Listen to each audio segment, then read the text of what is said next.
chega de moleza, vamos trabalhar? Nós estamos estudando em história dos hebreus, nós já começamos na criação do homem, nós vimos quem foi a mulher de Caim, nós já aprendemos, nós já aprendemos porque Deus destruiu, Deus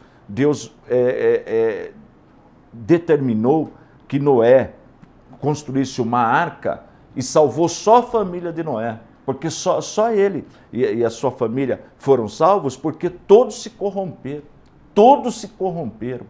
Então essa foi a causa do dilúvio. A causa de Deus mandar o dilúvio foi porque a humanidade se corrompeu. E qual foi o fator, o motivo, qual foi a causa dessa... Por que houve essa corrupção? Porque a Bíblia diz que os piedosos, aqueles que temiam a Deus, se misturaram com aqueles que não temiam a Deus.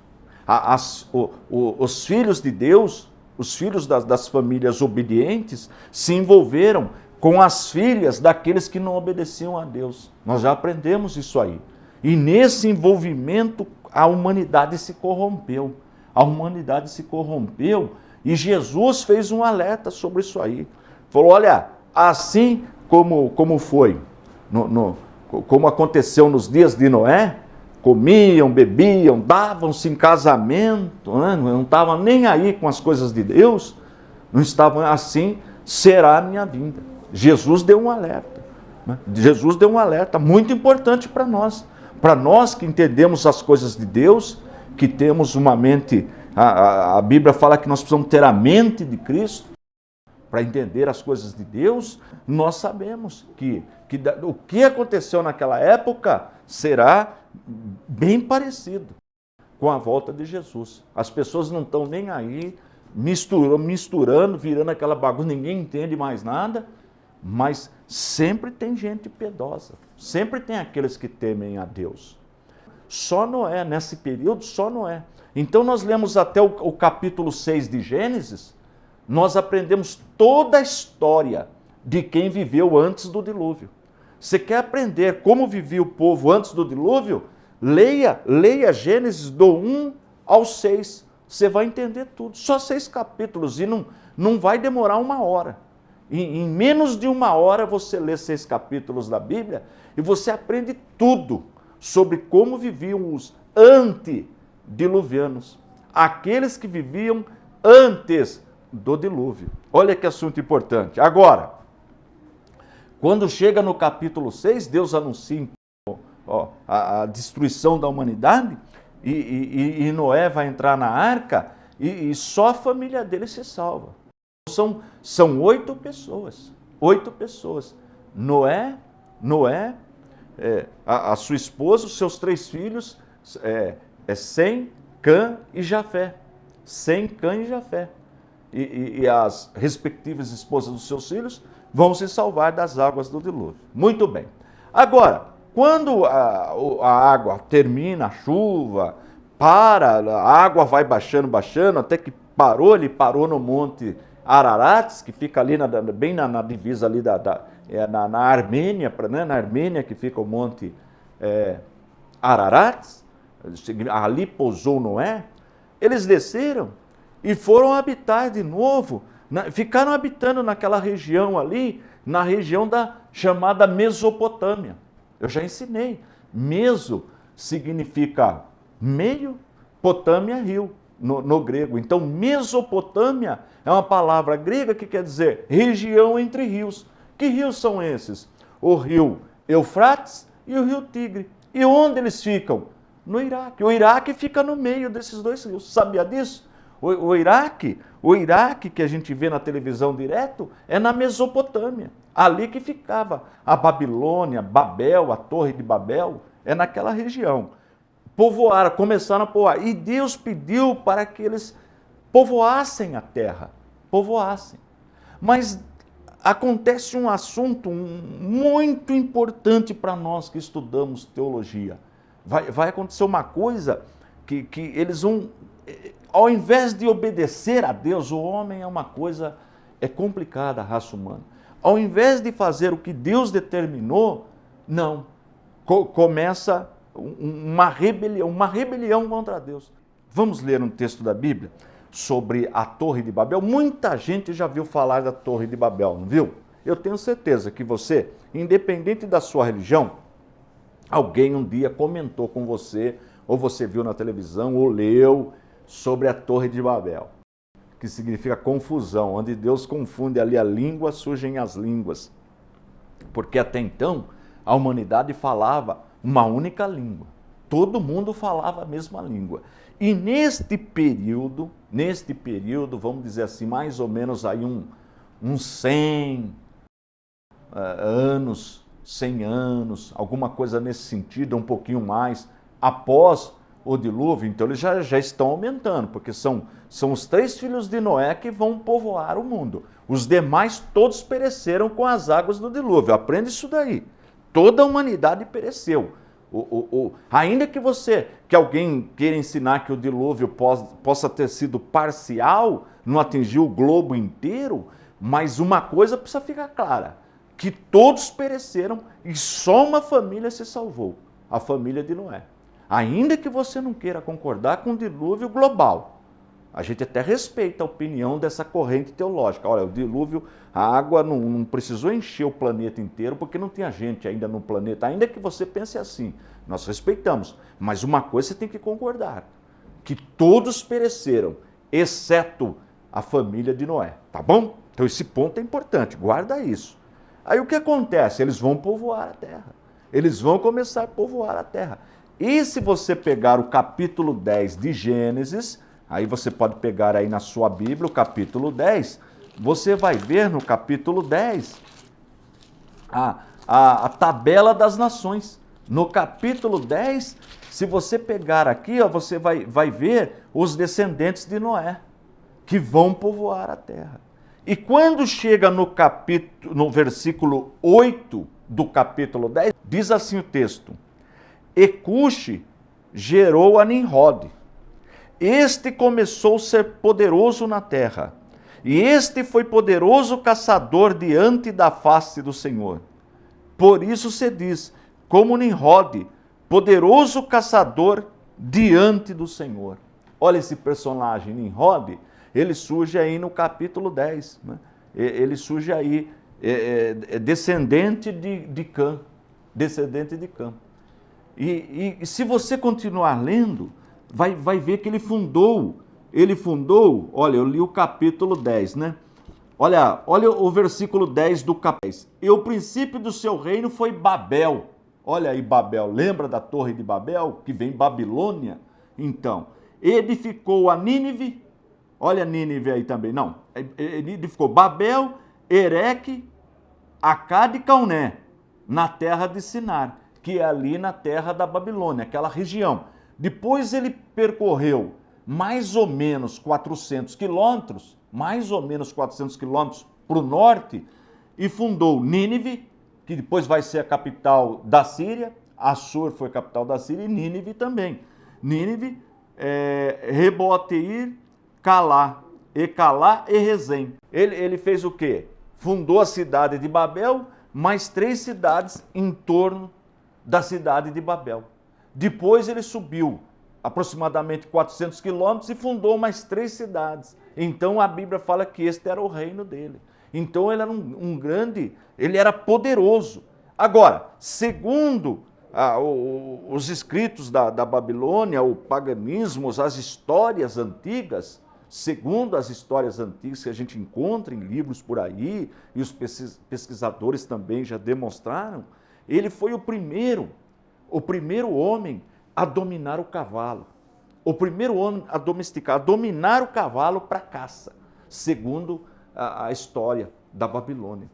Então ele tornou-se poderoso por causa disso, porque na época o cavalo ainda não era usado para caça. Ele foi o primeiro homem, ele era poderoso. Já pensou? Ele fica poderoso, fica alto e guerreiro.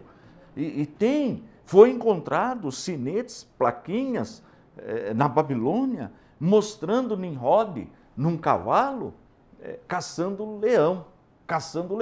Olha, com uma lança caçando leão. Então ele era respeitado, poderoso, ele teve reino. Reino de duas cidades famosíssimas da antiguidade. Babilônia, Babel, até então Babel, e Nínive. E segundo a Bíblia nos relata, a gente entende, lendo o contexto, que ele é que comandou essa rebelião contra Deus. Por que a rebelião? Porque Deus pediu que eles se espalhassem, que eles povoassem a terra. Esta foi a determinação de Deus. Mas ele não. Ele, segundo a gente entende pelo contexto, que ele foi esse empreendedor da cidade, está aí, de Babel. Então ele quis fazer uma torre, um quartel-general, uma torre para não espalhar mais. Deus pediu para espalhar, para povoar a terra, mas ele que já começa desobedecendo Deus. Vamos fazer uma torre para que não sejamos mais destruídos com a água do dilúvio. É só ler o texto, só ler o texto. Só que Deus já tinha prometido, Deus não falou que não mais destruiria o mundo com águas, com o dilúvio? Deus já não garantiu isso aí, mas ele era rebelde. Ele era rebelde, ele não creu em Deus, não cria em Deus. Ele não cria, não respeitava as leis divinas, desobediente, né? Ímpio. Então ele quis fazer uma sede, uma torre, a Torre de Babel, com qual objetivo? Rebelião contra Deus. Porque Deus não mandou povoar, Deus não falou na sua palavra, olha, eu não vou mais destruir a terra com águas do dilúvio. Mas ele não, é teimoso, desobediente, ímpio. Aí o que aconteceu? Deus fez a confusão, confundiu as línguas. Aí ninguém entendia mais ninguém, porque Deus confundiu as línguas. Aí eles tiveram que cada um foi para um canto, porque não se entendiam mais nessa obra desse construtor, desse reino de Nimrod. Olha que coisa tremenda. E aí, olha que ponto que eu vou entrar agora. Olha que ponto. Até então, nós estudamos o povo antediluviano. Nós estudamos o povo antediluviano. Pode ler os 6 capítulos da Bíblia, primeiros capítulos de Gênesis. Você não encontra idolatria. Você não encontra idolatria ali. Olha que coisa interessante. Nós vamos encontrar idolatria só depois do dilúvio. Veja que Josué, o 6º livro da Bíblia, o livro de Josué, sucessor de Moisés, olha que texto importantíssimo, que informação importante. Olha só, no capítulo 24 do livro de Josué, anote aí no seu caderninho, depois você confere. Diz assim: então Josué disse a todo o povo, assim diz o Senhor, Deus de Israel, da além do rio, antigamente habitaram vossos pais. Esse da além do rio que ele está falando é da Mesopotâmia, lá onde ficava Babel. Aí ele fala, Tera, pai de Abraão, pai de Naor, e serviram a outros deuses. Está vendo? E serviram a outros deuses. Ou seja, o pai de Abraão era idólatra. A família. Diz até uma tradição que Abraão era perseguido quando criança porque se recusava a adorar imagem de escultura.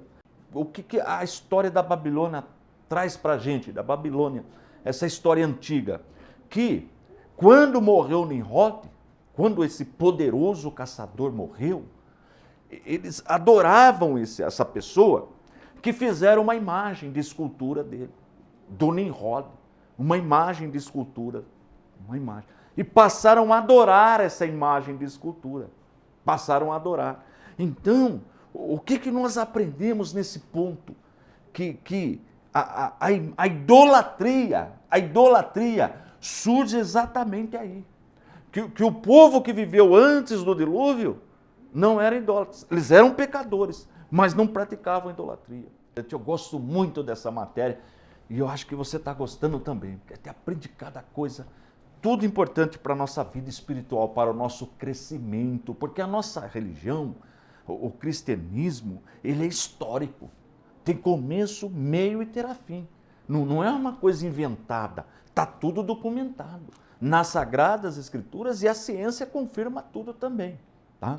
Olha que importante estudar a palavra de Deus, estudar teologia. Muito bem, mas vamos voltar aqui para o ponto. Eu ensinei que antes do dilúvio não tinha idolatria. E nós vimos em Josué, capítulo 24, verso 2, que os pais de Abraão eram idólatras. Que ele vivia numa cidade idólatra, Ur dos Caldeus, Babilônia, tudo ali naquela região. Muito bem.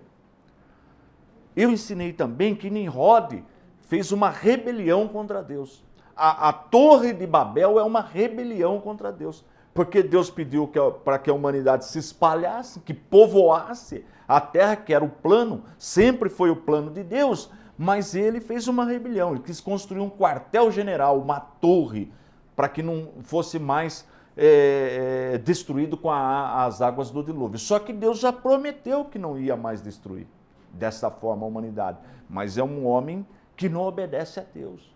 E diz a história que quando ele morreu, então fizeram uma imagem de escultura dele e começaram a adorar essa imagem de escultura. Começaram a adorar essa imagem de escultura. Muito bem. E o que isso nos ensina? Olha que assunto delicado que eu vou falar agora. Olha que assunto delicado. Presta bastante atenção. Todas as religiões, olha que assunto profundo. Todas as religiões que têm ou que levam os seus adeptos a se prostrarem diante de uma imagem de escultura, tem como fundador Nimrod, lá na Babilônia. Tem origem na Babilônia. Isso é provado. Guardou o que eu falei? É profundo, não é? Como diz o povo daqui, é forte esse assunto. Vê se você entende o que eu estou falando. Toda religião que leva os seus adeptos, os seus seguidores, a se prostrarem diante de uma imagem de escultura, tem como fundador Nimrod, esse personagem rebelde, como origem a Babilônia, que está lá no capítulo 10 de Gênesis, que eu li para você. Todas as religiões. Por isso que a Bíblia ensina, por isso que nós adoramos o nosso Deus em espírito e em verdade. Por isso que essa prática já é proibida nos 10 mandamentos, logo de cara. E os pais de Abraão eram idólatras. Olha que coisa terrível. Você sabia? Eu vou falar um assunto bastante delicado aqui. Entenda bem o que eu vou falar. O pecado de idolatria é pior do que o pecado de prostituição. Meu Deus! Eu falei que é correto a prostituição? Não. É pecado terrível também. A prostituição é um pecado terrível também. Mas o pecado da idolatria é pior ainda que o pecado da prostituição. Meu Deus! Eu vou explicar por quê. Vou explicar. Nós temos um exemplo na Bíblia, Davi.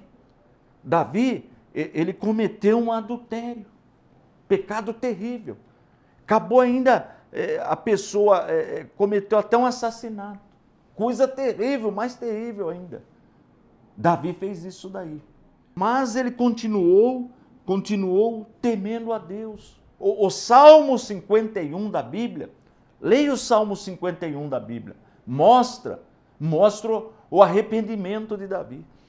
Ele sentiu tanto remorso, tanta dor, tanta tristeza. Então ele escreve o Salmo 51, pedindo a misericórdia de Deus. Então ele cometeu um pecado, adultério, prostituição, cometeu. Mas Deus perdoou Davi. Deus perdoou. Olha que interessante.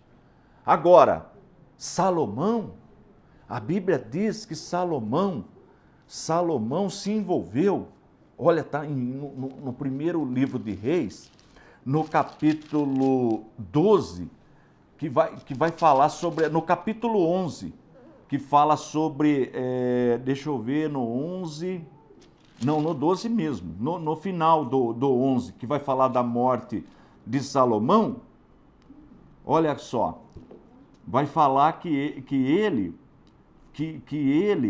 as mulheres, né? Porque a Bíblia fala que ele teve 1000 mulheres, 700 esposas e 300 concubinas. E a Bíblia diz que essas mulheres corromperam o seu coração. Então no capítulo 11 fala a idolatria de Salomão e a ira de Deus contra ele.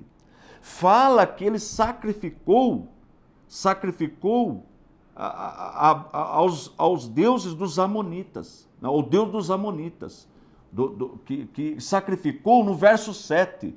Ele edificou um alto a Quemós, abominação dos Moabitas também. E qual era esse tipo de sacrifício? Segundo a história, eles tinham uma imagem enorme de escultura dessa divindade e incandesciam, aqueciam essa imagem, e jogavam os seus próprios filhos. A criancinha era jogada no braço dessas imagens que estava incandescente, e a criança morria ali. E eles faziam isso aí no ritini, batendo tambores.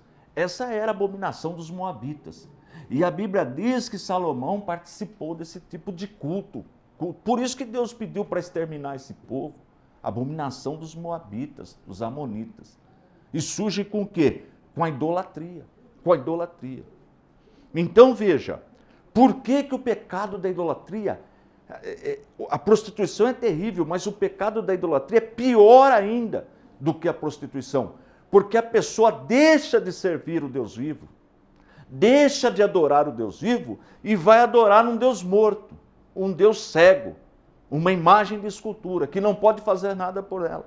A pessoa abandona o Deus verdadeiro, o Deus que nós estamos estudando os atributos, onipotente, onisciente, onipresente, abandona o Deus verdadeiro, abandona e se prostra diante de uma imagem que não pode fazer nada por ela. Por isso que fica cega. A Bíblia fala que o idólatra, ele é cego, ele não enxerga as coisas.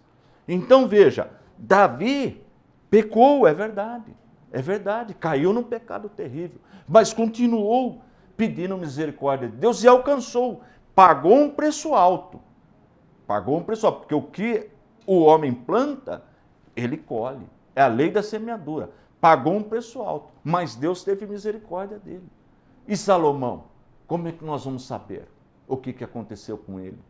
Existe um problema entre a teologia e Salomão.